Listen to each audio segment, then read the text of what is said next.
But I think when you realize, like, hey, the waitress that when I go to my favorite restaurant, the waitress who's waiting on me is being spiritually formed. Yeah, right now. Yeah. Like, she may have questions. And so it's not necessarily about, well, I evangelize and then I disciple. It's like, no, she's being spiritually formed. So what does that look like in her life? The spiritual formation concept, I think, just kind of gets rid of the distinction between evangelism and discipleship and just says, where are you?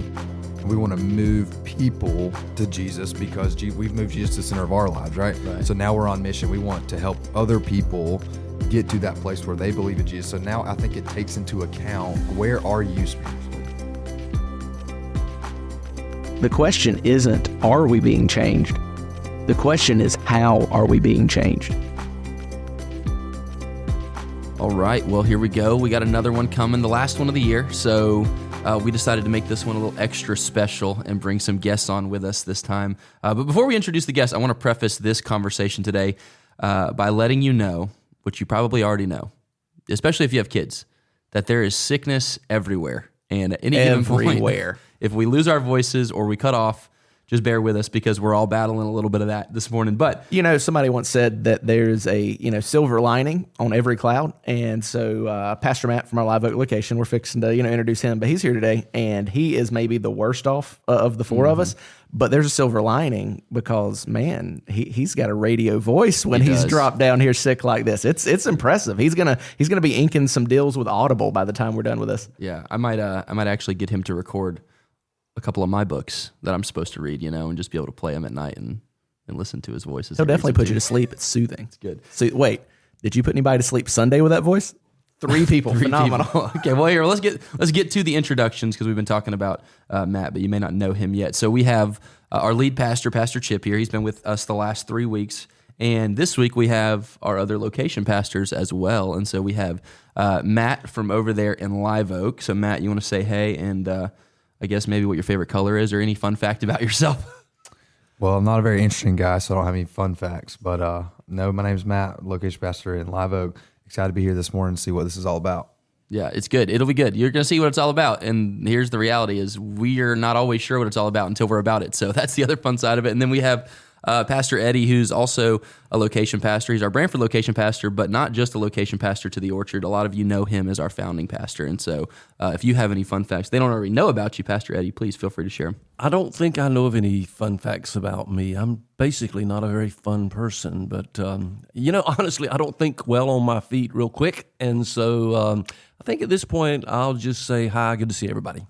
Yeah, I think, it's fun having these guys here. They say they're not fun people, but like you said in the first episode, AJ, your job here is to bring the party, right? And so we're going to have fun in the conversation today. Yeah, I have to admit, I was thinking about, I'm sitting beside AJ, and it is kind of hard to think of yourself as fun when you're next to AJ. He'll bring it out of you, though. By comparison, you're in trouble, but by proximity, you're great. Yeah. So that's where we're at right now.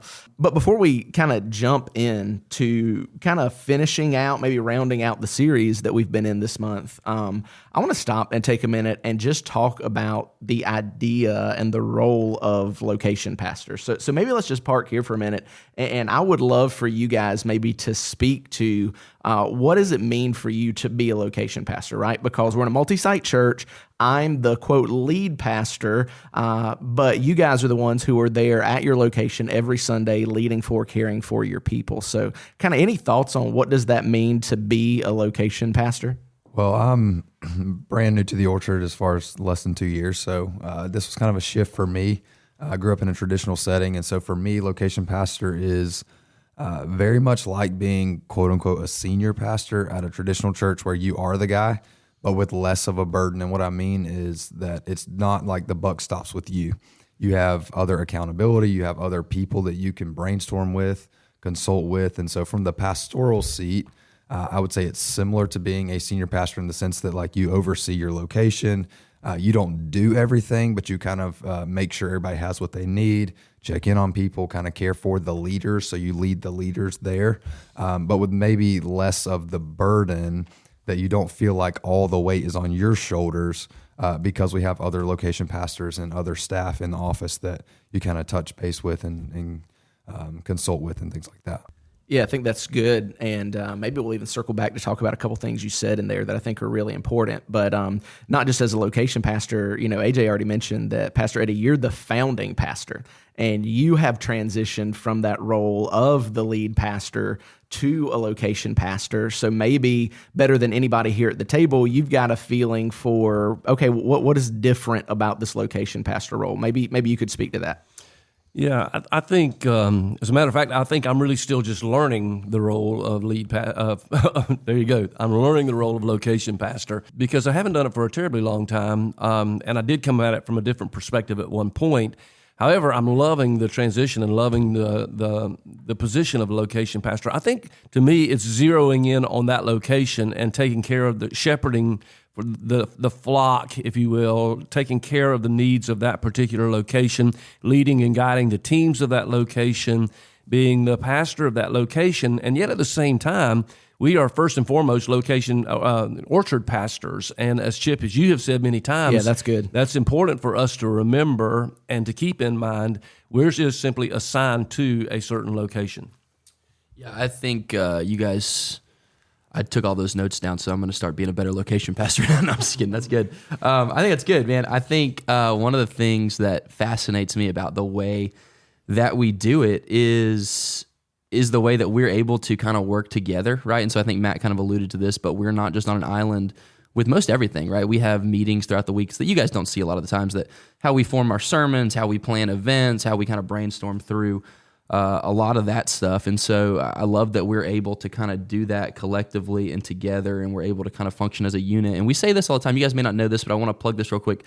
That's the first team is the orchard, right? The orchard is the first team. And so first and foremost, we're looking at not our location and what makes our location better than every other location, but we're looking at what we decide, what we do, how does that impact the orchard as a whole? That's what matters most, even ahead of our own locations. And sometimes, that is a challenging conversation, but one that's worth having. Yeah, I think that it's hard, right, to think of ourselves as the first team, and that's a phrase that we use among our pastors. We got it from I got it from Pat Lencioni, who is a believer, but he's not a Christian leadership guy. He's a leadership guy, and he writes a lot of books, speaks at a lot of conferences, and he uses that idea of first team. But I think it's important because that's really what makes us one church in multiple locations and not several different churches that cooperate together. It is because we really do see ourselves as pastors of the orchard. Now, there's a differentiation maybe in role of my role as the lead pastor versus you guys and your role as location pastor. Like, Matt mentioned, hey, the buck doesn't stop here. Well, with me, the buck does stop here, and that's one of the weights that you feel. And Pastor Eddie and I have, had a lot of conversations about that weight behind it. But at the end of the day, we are all pastors of the orchard. And that's one of the things I love, because when you talk about multi-site churches, a lot of people think, oh, we're just multi-site churches because it's cool or because it's trendy or whatever. But when you get to know us, you really find out, everybody's laughing at the table because it's not easy and it's not cool. But the reason we do it is because I think in a lot of ways it's more biblical, right? If you look at the early church, I think this plurality of pastors is something that you see inside of the New Testament. Yeah, that's good. And I know we usually, or I say we usually, we're like 3 of these in, right? So we don't really have a usually yet. But one of the things that we talked about was having a little nerd out section. So maybe we talk about that in a minute with some of our nerd out section. But I know, Chip, you had so you're kind of taking a little bit of that interview role this go around. And so I'm curious, what are some of the questions that you have for us as location pastors? Because this series has been a lot of we said this, your heart and the things that you feel like God is burdening you with for this church in particular. And so you did a lot of the sermon outlining for this series. And so I'm curious, what are some questions you have for us as we kind of round this series out based on what we've seen, any of that? Yeah, so obviously this series, we use video when I wasn't able to be there live during the 3 weeks that I was preaching. And that's not something that we always do. At the Orchard, it's something we rarely do. But when we do it because we think it's important. And for this series in particular, and again, this is one of those differences as the lead pastor, I really felt like I have a responsibility to kind of cast a vision for not just where we want to go as a church, but who we want to become as a church. And we talked about this in the series, that we want to be a church that is deeply formed in our faith and our life and our mission. And we talked about that idea of spiritual formation, moving Jesus to the center of our hearts and lives. And so I really felt like that was the direction God was leading. I tried to really kind of shape that vision through the first 3 weeks of this series. And then you guys contextualized, filtered that vision for your particular locations on this Sunday. But at the end of the day, if we just kind of move beyond it, like, oh, that was a good series, then probably it didn't do what we wanted it to do. So I'm curious, did you guys maybe in your people, in conversations or whatever, did you see some aha type moments from your people in this series as we talked about spiritual formation? I want to start with this, an aha moment that we tried to create. And it relates back to you talking about you being on the video. And as we know, video is not our thing that we want to do every week. But I think it was really helpful to be able to try to instill in people the thought that we have, and that is that it's not all about the presence of a man on the platform, but about the presence of the Holy Spirit in the room. Yeah, that's good. And I think that was an aha thing. And the really remarkable thing to me is I had almost zero complaint about video, maybe a little grumble here or there, but no complaint about it at all. And so I think people begin to get it. Hey, let me put a disclaimer out there right now. When Pastor Eddie said I didn't hear this, that does not mean that you need to complain louder if you were complaining and he just didn't hear you. Yeah, I second that motion. Yeah, no, for sure. But I do think that was a moment where, again, we're a new location, just over a year. And so I think that's something we said early on at our other locations that I haven't really said a lot in Branford. And so again, I think the point of making it's not about the man on the platform, but the Holy Spirit in the room. Yeah, I want to kind of piggyback on that because maybe one of the aha moments for me personally was kind of hitting on what Chip said earlier. We don't do multi-site because it's easy. In fact, while we were doing video, every week we did video in Live Oak, we had some type of technical difficulty. And my first thought was, we could have avoided this at all costs if we just had someone who gave, an in-person talk in that moment. But I came up one Sunday after literally a disaster, like pop-up windows coming up in the middle of the service. And like, I'm in the back, like boiling because I'm frustrated because I'm type A and I like things to go according to plan. But it kind of dawned on me through all of that. And so when I got up at the end of the service, the aha moment for me in that moment was, no, like we really believe that this is the best way, even though it's not the easiest way.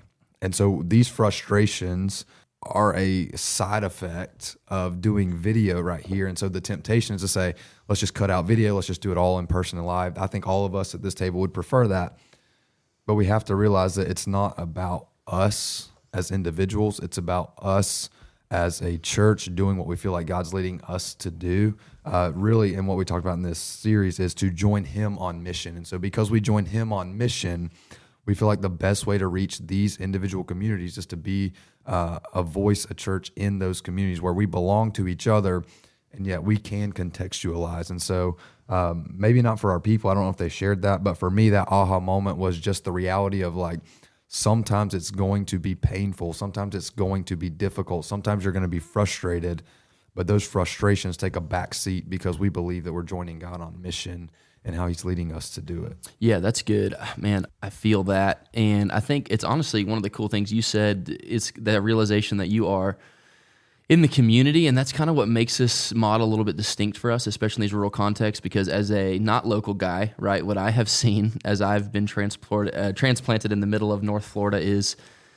a bunch of communities that really look similar, that really act similar, but think somehow they're so distinct and unique. And I'm like, I don't Dollar store this. people, not Target people. Yeah, but when I'm looking from the outside in, it's so clear to me, yet when I get into each distinct community, I think sometimes it's lost on that community that you are a part of a bigger, larger context here, Absolutely. whether you want to be or not, You know, I've joked that one of my life goals by the end of my time here on Earth, I want to have North Central Florida admit that we are a region of Florida, right? Yes, like we have the Panhandle, we've got the Space Coast, we have Miami, which is way bigger than Miami, right? But what's North Central Florida? Well, it's North Central Florida, where everybody lives 5 minutes from a dollar store and a half hour from a Walmart. There's more cows than people. We have pine trees, not palm trees. Like that's us. But on any given Friday night, man, it's clear that we are different, distinct communities too.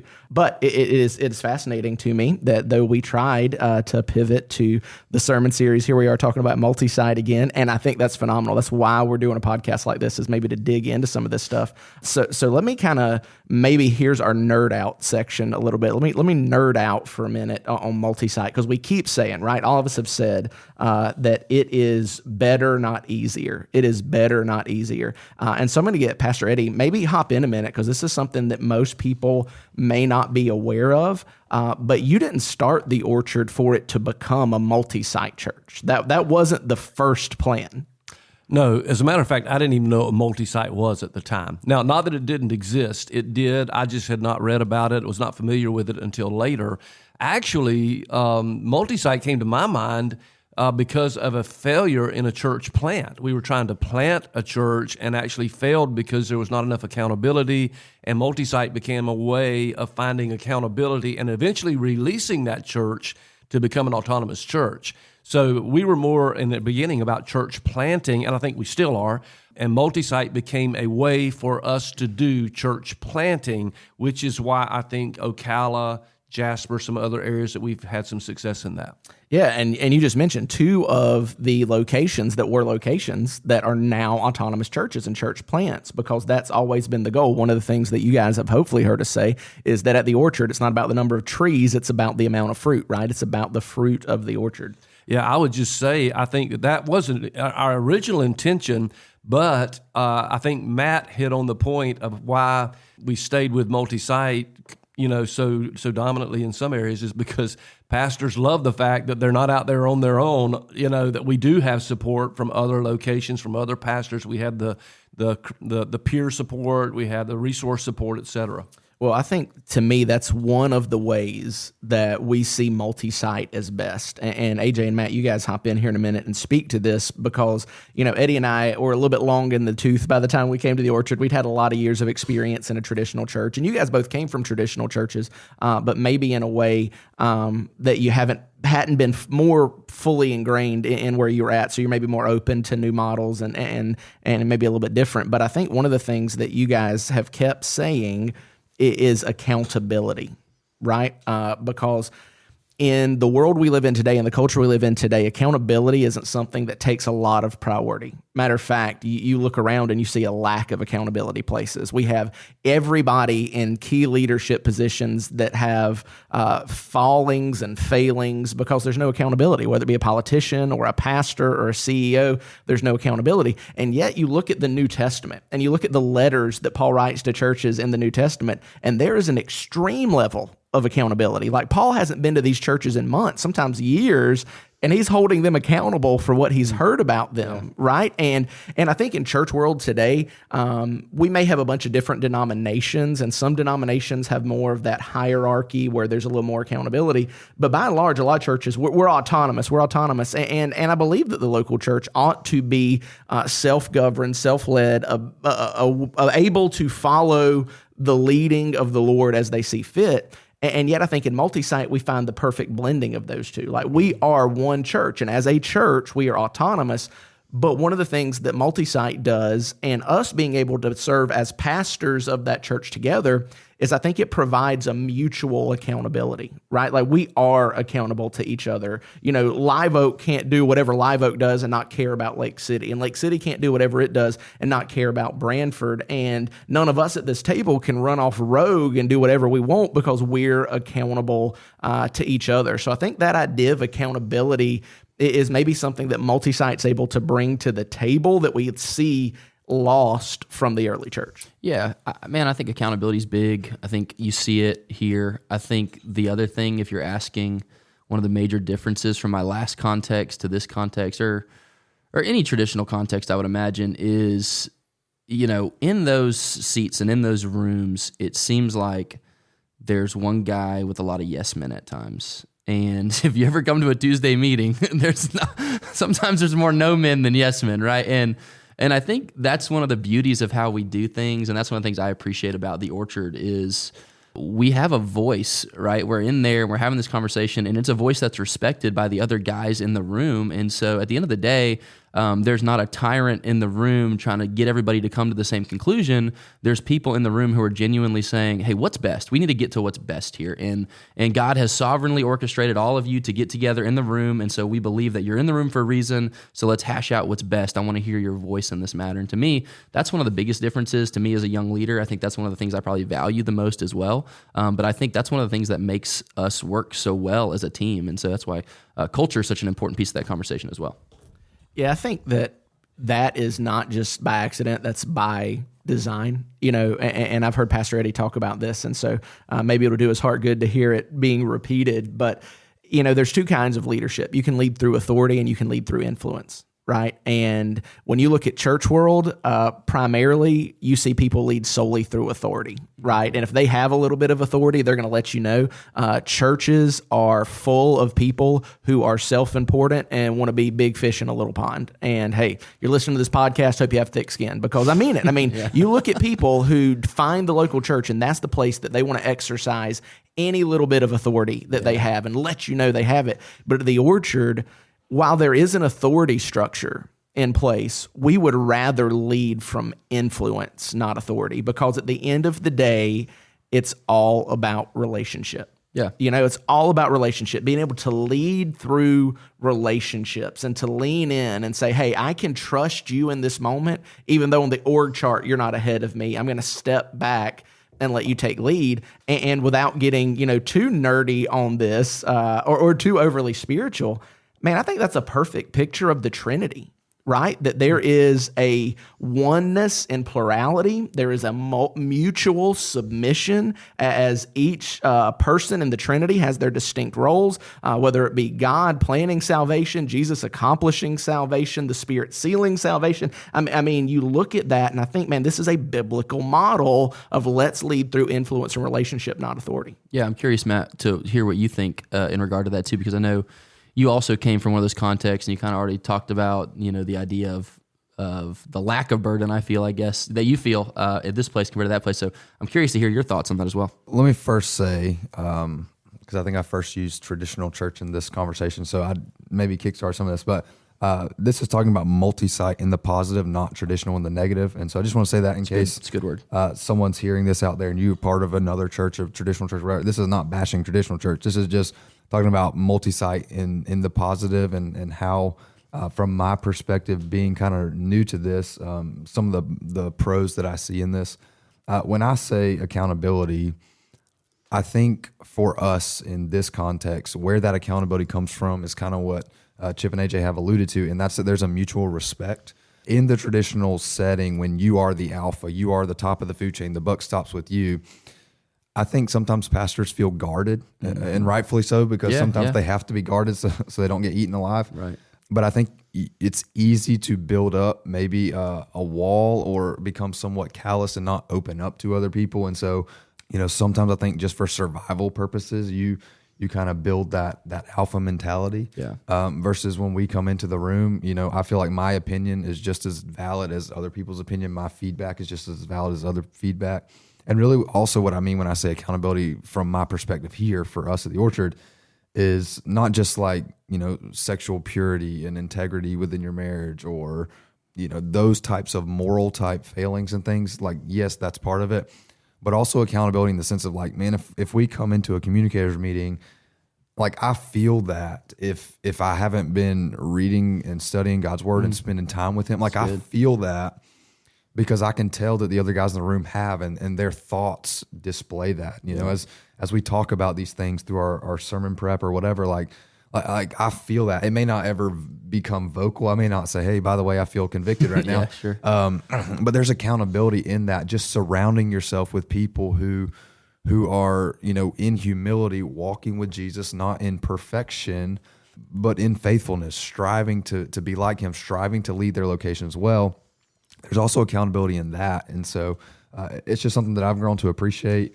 And maybe it's hard to kind of relate to that if you're not in that setting, but man, it's freeing almost. And it frees you up to do what you feel like God's leading you to do because you know that someone has your back.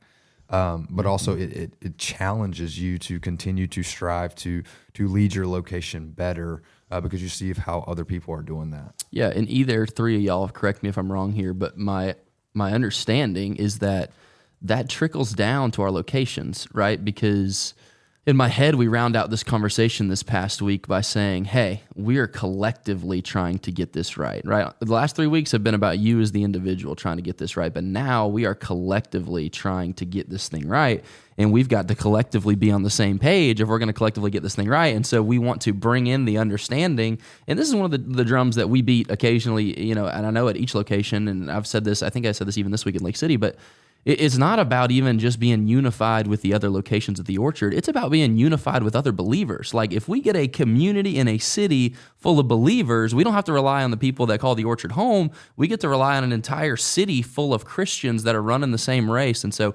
that's one of the other things I love about our model is I think it immediately casts vision on what we do, but also who we are as a people too, trying to get everybody to run in that direction, say, no, the kingdom of God is bigger than just you. Let's try to get this right together, and then I think incredible things can happen. Yeah, that's good. And man, this is a good discussion.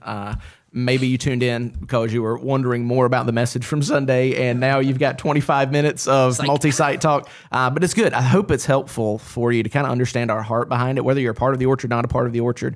Man, this is not something we do because it's easy or cool or trendy. We do this because we genuinely believe it's better. But let's shift gears back to the series and talk about it a little bit more. And I'm going to throw something at Pastor Eddie here because I'm always, and maybe I shouldn't be this way, but every time one of these vision series has rolled around the last couple of years when it's been, my privilege to lead the series, I'm always kind of doing it with an eye toward Pastor Eddie, like, man, he started this church. He's been my pastor. I hope this is, okay. And I really do feel like this is where the Lord was leading, but in some ways it was a little bit of a shift from the original vision of the Orchard, because the original vision of the Orchard is, hey, we want to be a simple church that makes disciples of the unconvinced, the unconnected, and unfinished. And that phrase, makes disciples, was a big part of the vision of the Orchard in its early days and a big engine behind everything that we did. And I just came out in this series and said, hey, I want to put that term discipleship on the shelf,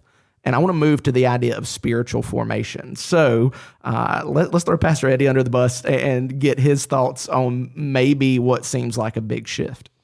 Well, this would be a great time for me to have some fun with Chip, but I don't have time, so I'll go ahead and give you the answer, I think. It did not bother me at all because the concept hasn't changed. The verbiage has changed. One of the things that I love about our Tuesday meetings you've been talking about a lot is that we often talk about how we want to say a certain thing. We may all agree that this is the point, but how do we best communicate that? What's the best verbiage? What's the best word even? What's the best phrase? And we realize that we live in a day where vocabulary is changing and things don't mean the same things. And it may even mean the same thing, but some things help us picture it better. I think you did a really good job, Chip, in showing us that spiritual formation is discipleship.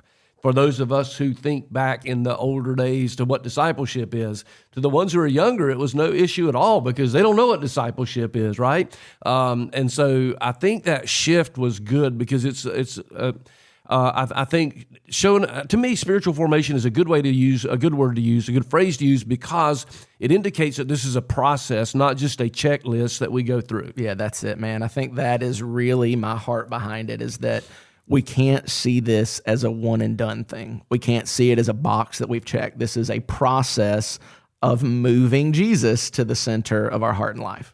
Yeah, in fact, I think the original thing as you were talking about that just then made me realize that when we first started thinking about discipleship and came up with that mission statement years ago, you know what the really point was? Here's the question I asked.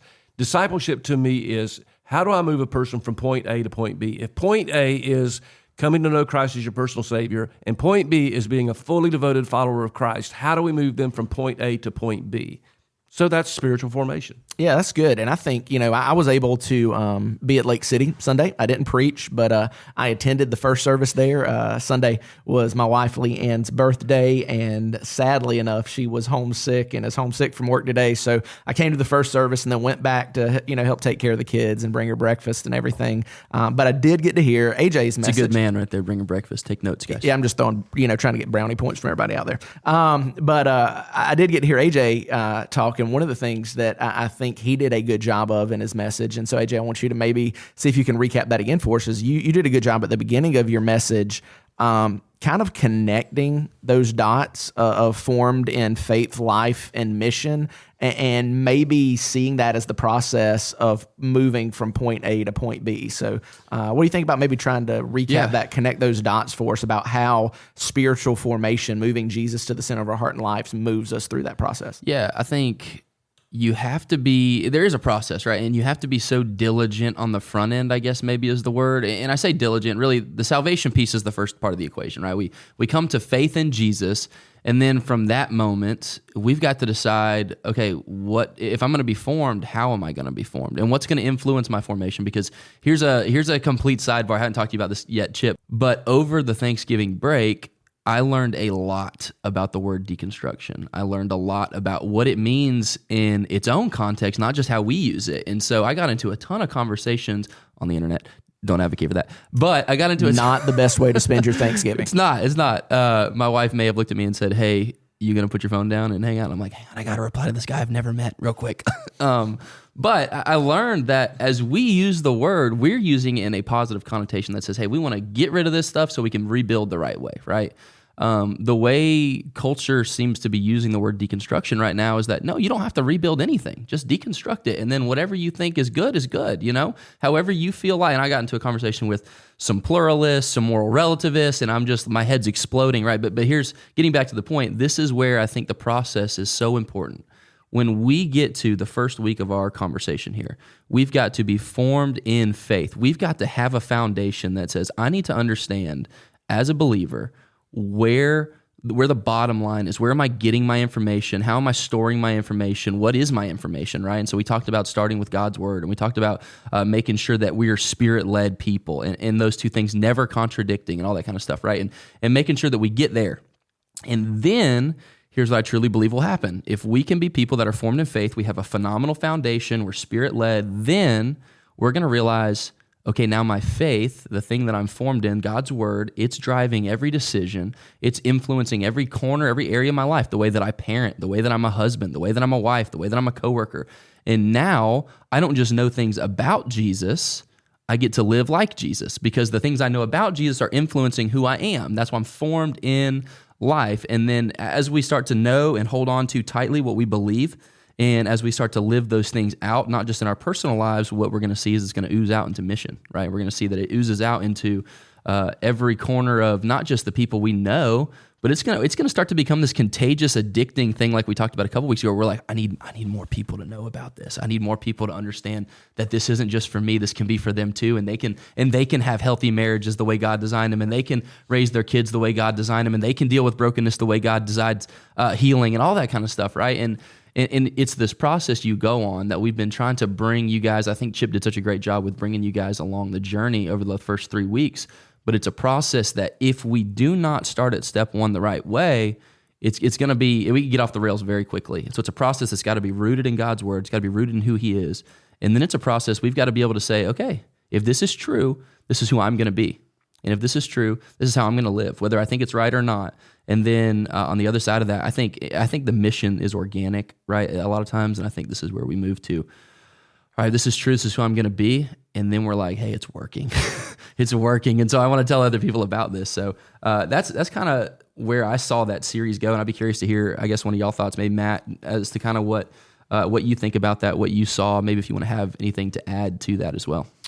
Yeah, I think just the idea of spiritual formation as a whole was helpful for people for this reason, if none other, is that every single person on the planet, because we're created in God's image, whether you believe that or not, whether you agree with that or not, like every person is created in God's image, so therefore you are a spiritual being. Like every person on the planet is being spiritually formed. And there's tons of factors that go into that, how you were raised, who raised you. If you have a church background, you don't have a church background, you go to college. Like there's so many factors, who you subscribe to, podcasts, books, like there's so many factors that play into our spiritual formation. And so I think it's helpful for this reason for our people to kind of understand that, because I think for a long time there was a distinction between evangelism and discipleship, and it happened in that order. But I think when you realize, like, hey, the waitress that when I go to my favorite restaurant, the waitress who's waiting on me is being spiritually formed. Yeah, right now. Yeah. Like, she may have questions that, and so it's not necessarily about, well, I evangelize and then I disciple. It's like, no, she's being spiritually formed. So what does that look like in her life? Like, how can I, if there's an opportunity that presents itself, whether it's, hey, can I pray for you? Whether she says something, like the spiritual formation concept, I think just kind of gets rid of the distinction between evangelism and discipleship and just says, where are you? And we want to move people to Jesus because we've moved Jesus to the center of our lives, right? So now we're on mission. We want to help other people get to that place where they believe in Jesus. So now I think it takes into account, like, where are you spiritually? Yeah. You may be like -12, on the scale, but like, okay, it's not now that I give you the ABCs and I'm trying to get you saved so then I can disciple you. It's like, no, it takes into account, where are you? And I think it personalizes our encounters with people.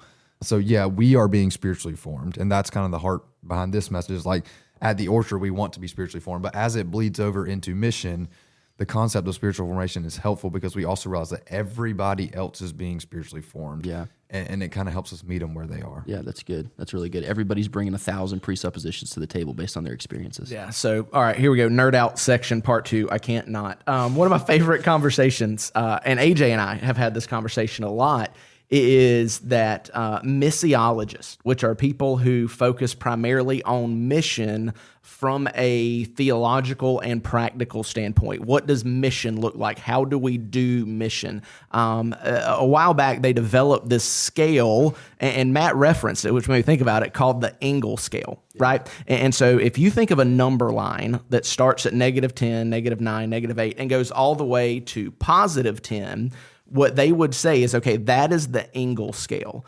And to be honest, I'm assuming the guy who came up with it is named Engel because I have no other reason for why that would be the name. But the idea is that, okay, you've got that scale that runs from -10 to 10. 0 is where we cross the line of faith and go from unsaved to saved, lost to found. If you had died, you were headed to hell and separation from God. To across that line, you are now headed to heaven and life forever with him, because we believe that salvation happens at a point in time. There's a line that you cross where you are made alive spiritually. You're born again, whatever language you want to use.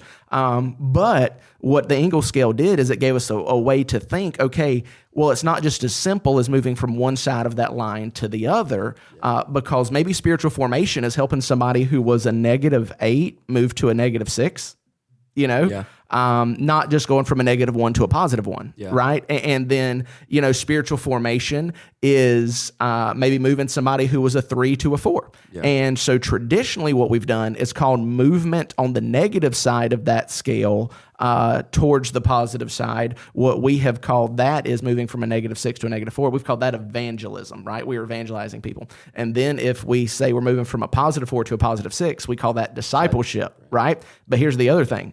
It's all spiritual formation. It's not evangelism and discipleship. It's all spiritual formation. But what I would say is something we've already talked about, is that you're always moving on that scale.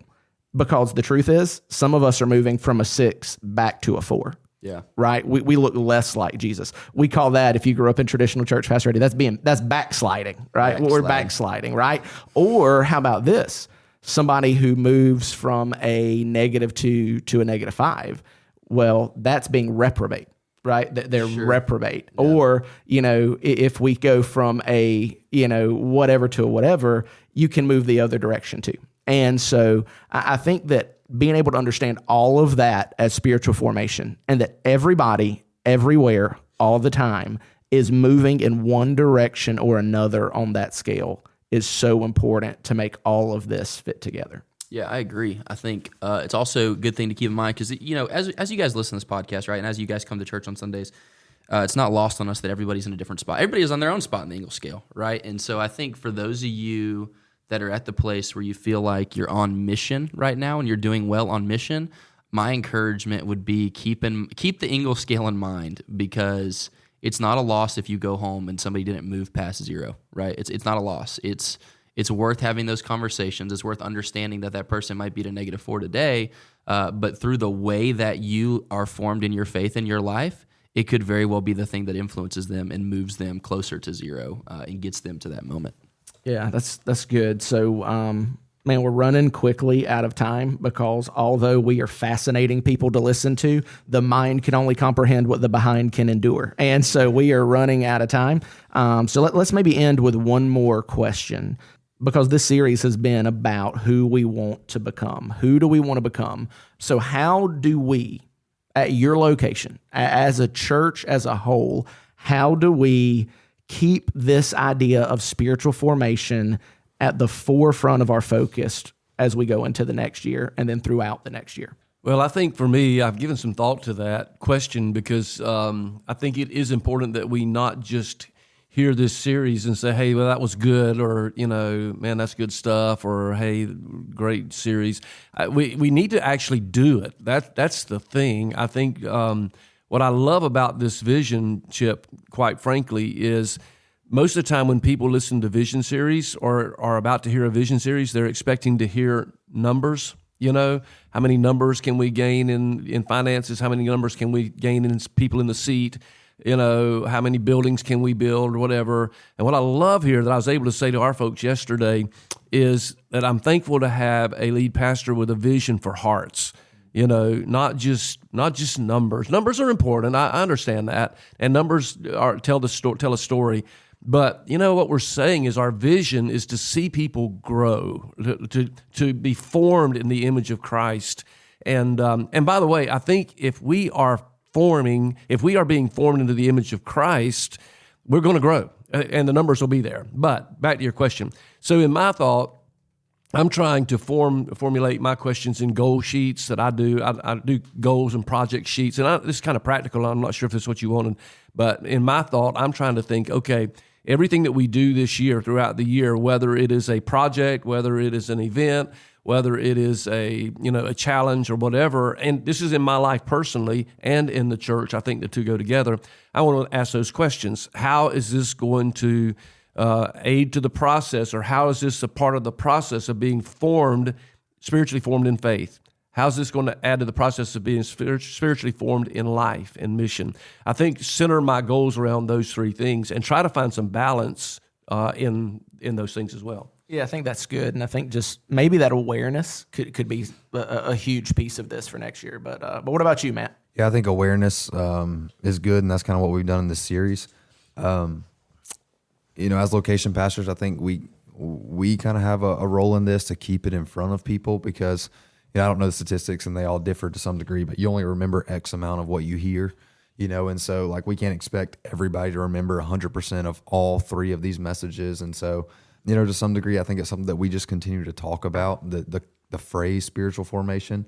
I think we did a good job unpacking that. And so if we just keep the phrase in front of people, that's something that I think we kind of feel that, some of that responsibility as the leader of that location.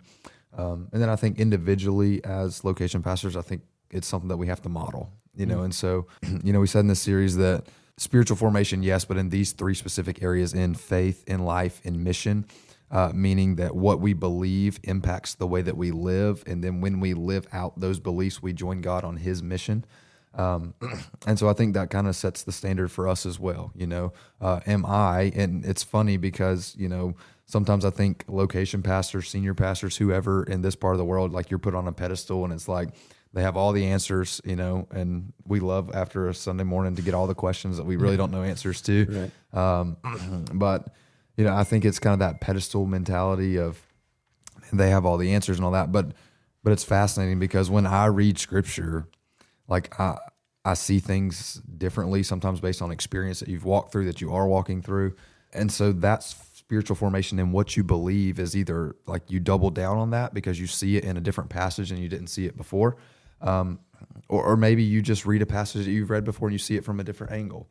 Not to go too deep in the weeds, I know we got to wrap up, but yesterday we talked about Ananias and his role that he played in Saul's spiritual journey. So here's Saul, who hated the church, has a miraculous encounter with Jesus, becomes one of the church, and then God says to Ananias, hey, I want you to go find Saul. And he hadn't read Acts chapter 9, 1-9. Yeah.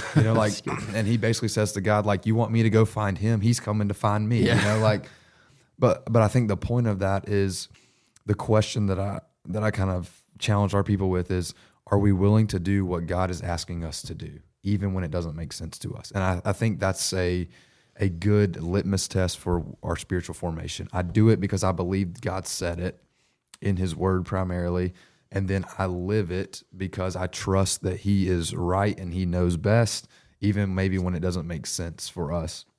And when I do that, then inevitably he will lead us on mission because his heart is for people like Saul. His heart is for people who don't know him. And so if we are following him and being formed into his likeness, then we can't help but to find ourselves on mission because he's going to lead us to those people. That's good, man. That's really good. The question, how can we keep this at the forefront of our focus for next year? We were doing a refuel meeting. This is our all-staff meeting. Everybody gets together, and we kind of refuel the first Tuesday of every month. And Pastor Chip was talking to us, and he was kind of alluding to this play that they used to run in high school football, right, called 32 Trap. 32 Trap. And he said it's designed Shout to out Taylor County Bulldogs. There you go, the Bulldogs. Not to be confused with all other 7 schools in North Florida that are also the Bulldogs. Exactly. I'm just kidding. But he said this play is designed, right, to get 3 yards, every time you run it, and then eventually you're going to break. You're going to break a run, and you're going to get down the field, and you're going to bust the big one, right? So to clarify, I was never the one who broke the run. Just clarifying. Chip said, just in case any of my old teammates are listening. No. But the idea there as he, kind of taught us that illustration is keep running the play. Keep running the play well. Get the play, run the play, and eventually you're going to see this breakthrough. And so when the question is asked, how do we keep this at the forefront of our focus next year? To me, and what I've seen, I think, at our location, Lake City, is get plugged into a group, get plugged into serving. And if you can do those 2 things, it will make a difference on how often you hit the big one, right? You're going to run 3 yards down the field, but if you can get those 2 things together, because here's what we've done in Lake City, right? We don't just have this hodgepodge of hangouts, right? We have these moments and these specific leaders that are in the room with you trying to walk through the hard things, and groups full of people that want to walk through the hard things, and serving opportunities where you lock arms with somebody, you say, hey, we got a goal this morning, let's go do that goal. And those are some of the best relationships you ever form, right? And so I think a 32 Trap, when I see that question, keep running the play, get plugged in. There's great outlets to get plugged into, and eventually I think you're going to see this spiritual formation start to take place. Yeah, and what I hear you say, AJ, is intention, right? Like we have to be intentional about our spiritual formation, even if what we are doing is in many ways unremarkable, right? It's not a new answer. It's not a different answer. It's keep running the same play. But maybe to bring it full circle, we said the very first message of the series, we're either being conformed or transformed. Being conformed happens whether we realize it or not. One crank at a time, every moment of our life, every TikTok we watch, every conversation we have, every movie we see, it's conforming us. But being transformed happens intentionally when we are transformed from the inside out to look more like Jesus. And so it's that intention. I think that's good. Yeah, that's really good. So that's kind of where we're going to land this conversation today. I know if you made it this far, it's probably because you made it past the first 26 minutes of things maybe you weren't that interested in. But that was really interesting stuff. Yeah, if you're a nerd, if you value some of that church hierarchy stuff, maybe multi-site strategy, how the church operates, functions, all that kind of stuff. But it's fun, it's good. That's kind of a look into our lives throughout the week and kind of how we have some of these conversations about making decisions. But the saddest part about this is that we're taking December off. And we won't be doing one of these in December. Well, the good news is we're taking December off and we're not burning this down. Yeah, that's true. That means we get another month where the office is intact and everybody's employed. So we are going to pick it up in January, and that's part of the reason for taking off December, so we can kind of get into the weeds a little bit, fine-tune some of this, figure out what we need to make better, what we need to make a little bit worse. I don't know, some of that stuff, have fun with it along the way. So I'm excited to jump back into it in January, but this will be the last one. Maybe as you kind of take this break with us over the next month, think of some questions, some conversations, some topics that you wouldn't mind diving into as we kind of pick this thing back up in January. But it'll be a good time. It'll be a lot of fun. I know we got some big holiday stuff coming, so I'm excited to see what December holds for us. Yeah, it's good stuff. And man, let me just say this. If you have made it this far, if you're listening, Christmas Eve, it's a Sunday morning.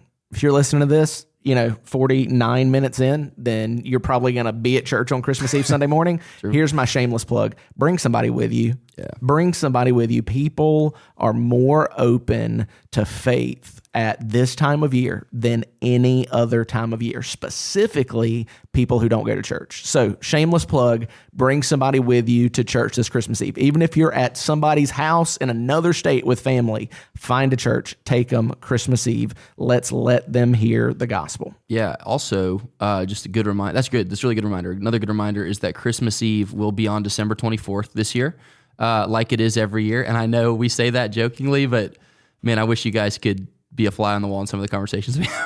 Hey, when's the Christmas Eve service this year?